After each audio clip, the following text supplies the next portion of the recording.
En attendant la reprise régulière des émissions sur cette chaîne le lundi 13 janvier prochain, je vous proposerai la semaine prochaine, comme annoncé, la rediffusion d'un certain nombre des épisodes diffusés au long de l'année 2024. En commençant à tout seigneur, avec un A, tout honneur, par l'affaire Brigitte Macron. L'épisode que j'ai récemment consacré à la plainte pénale déposée par Christian Cotton contre l'intéressé pour usurpation d'identité et un ensemble d'autres griefs a cartonné, plus de 700 000 vues sur mes différents canaux. Maintenant, je ne fais pas des émissions pour faire du chiffre ou de l'audimat, mais pour parler de vrais sujets dont la presse mainstream, entendez prostituée, ne parle pas. J'ai bien sûr reçu des commentaires me disant « Mais comment, n'avez-vous pas honte de colporter des ragots de cette espèce ?»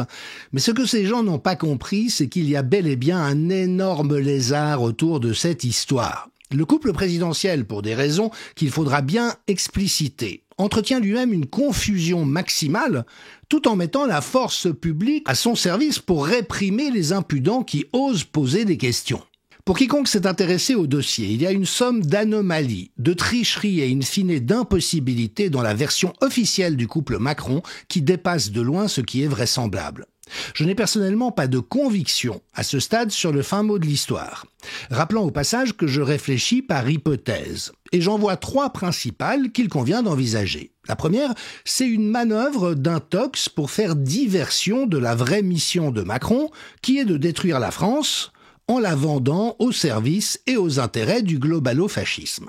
Et en donnant ainsi du grain à moudre aux curieux avec des éléments purement invraisemblables, dans le récit officiel, les intéressés enfumeraient une partie de la résistance dans un détournement d'attention.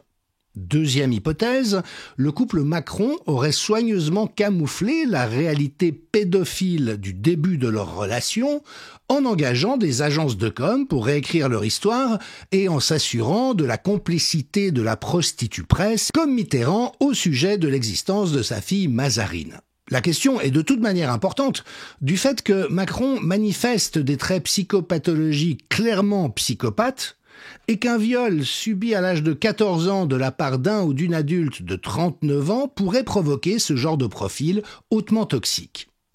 Dernière hypothèse, la plus grave, qui semble malgré tout étayée par les innombrables éléments problématiques mis en lumière par les enquêtes de Natacha Ray, de Xavier Poussard, des généalogistes de Pressibus, et repris par la journaliste américaine Candace Owen, celle de l'usurpation d'identité de Brigitte Macron par un homme, possiblement son frère Jean-Michel Trogneux, d'une manière qui expliquerait à nouveau la psychopathologie du chef de l'État, mais aussi le mettrait à la merci d'un chantage de la part d'intérêts étrangers. Faut-il rappeler que le FBI a saisi en Floride chez Donald Trump un ensemble de dossiers classifiés, dont un consacré à Emmanuel Macron, sa relation conjugale et sa sexualité. Bref, on a sur la table des hypothèses qui interdisent de jouer aux vierges effarouchées en se réfugiant derrière une bien-pensance de circonstances.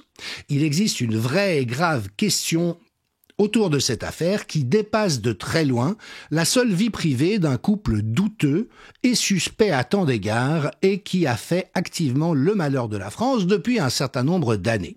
C'est pourquoi je vous propose demain lundi 6 janvier une rediffusion de l'émission diffusée à l'origine en direct le 15 juillet sur le thème « Pourquoi l'affaire Brigitte est-elle capitale ?»